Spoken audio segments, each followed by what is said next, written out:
Okay, 9 minutes has gone by in my broiling process, and now I'm using my oven mitt or my folded up dry, clean dish towel to grab that tray and check them out.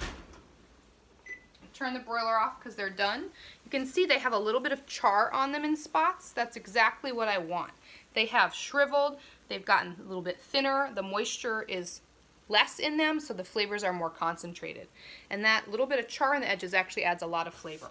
So I'm going to let them cool off over there, and I'm going to move my bread to my other pan. It's been brushed with a nice extra virgin olive oil or a good quality regular olive oil, and that's going to add a lot of flavor in and of itself. Clean up a little bit before I put that tray down again. Okay. And get rid of my pastry brush that I'm done with.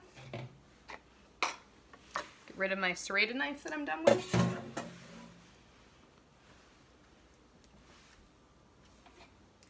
Alright, so our next step is to top these with the cheese. So I'm going to sprinkle the Parmesan cheese on first because it's a much drier cheese, and when I put these back in the oven, I don't want the Parmesan to get like really dried out. So it'll be protected by the mozzarella a little bit. So I'm just going to sprinkle it over my bread, and these are going to go into a 425-degree oven. The broiler has basically preheated the oven for me, so I'm just going to pop the temperature onto 425 as soon as I finish this step, because I forgot to do it. And it'll melt the cheese. So our goal is going to be to just melt the cheese. So all this good, really good Parmesan or Parmesan Reggiano, whichever you have. If all you have is the green can of Kraft Parmesan cheese, use it. But this would be a good time to use a nicer quality Parmesan cheese that you've grated or bought already grated if it's a nice Parmesan for really delicious flavor. But you know, in a pinch, I would use the Kraft if that was what I had. So I've used that up. Let me set my oven to bake 425. That's going to help melt this when we put the other cheese in there. So for the mozzarella, I'm going to put that over some of my basil. So my chiffonade of basil, I'm going to take about 3/4 of it, just putting a few pieces over every toast so that every bite gets a little bit of that really fresh basil flavor. So it's a very Italian flavor profile. The basil has a real peppery quality to it, one would say. It's almost in the anise flavor, which is licorice kind of flavor, but it doesn't really taste like licorice. Nothing can substitute for fresh basil. This is where you want to use that nice fresh herb to highlight it. All right, I'm going to save the last quarter to just decorate the top with a little bit, so they look like that. The mozzarella is going to go on top of the basil. The mozzarella will protect it and the Parmesan a little bit. This is kind of a light application of mozzarella. If you wanted to add a little extra, no one's going to tell you not to.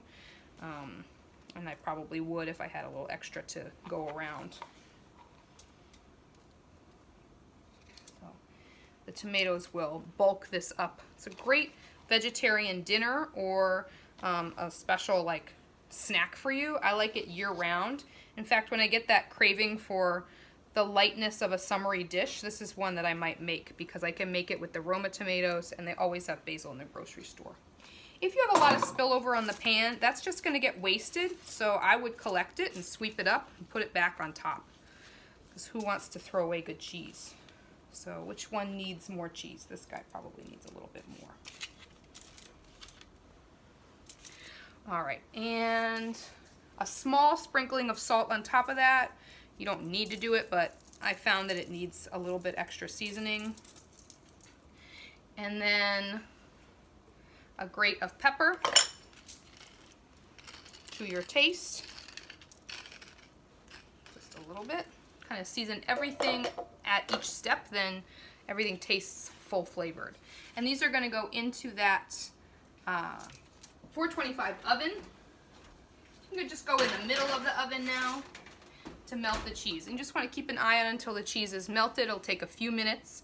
I'll take them out, and then I'm going to transfer my tomatoes onto the toasts, and it's ready.